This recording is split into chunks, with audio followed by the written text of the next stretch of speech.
What I'm about to share with you is information that comes from ancient texts, alternative researchers, and interpretations that have been debated for decades.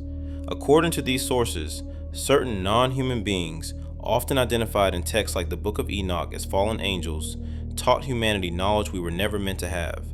This included attempts to predict the future through the stars, what we now call astrology, forms of divination, and even cultural practices such as the use of makeup and jewelry.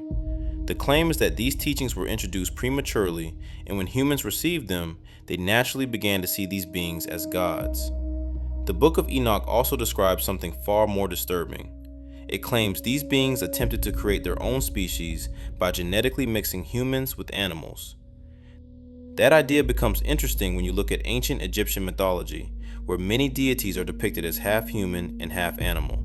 One of the most famous examples is the Great Sphinx, a figure with a human head and an animal body, regarded as a divine being. Some researchers point out that inscriptions associated with the Sphinx include a word often translated as Zep Tepi, meaning the first time or the first occasion. To some, this suggests the arrival of powerful beings on Earth for the first time.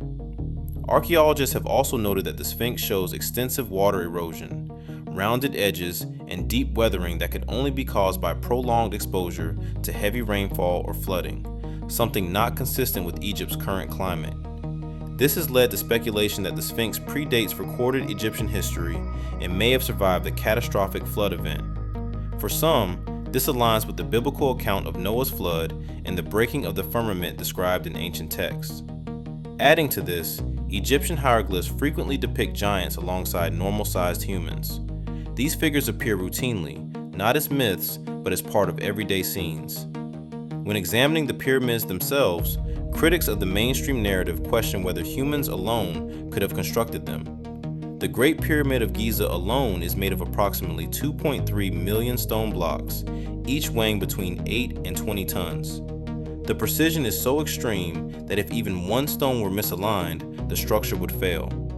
Some studies suggest sound travels differently within the pyramid, and organic material does not decay at the same rate inside certain chambers.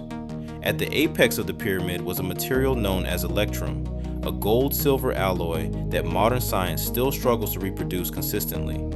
Because of these anomalies, some researchers believe the pyramids were not just tombs, but advanced structures built with knowledge we no longer possess.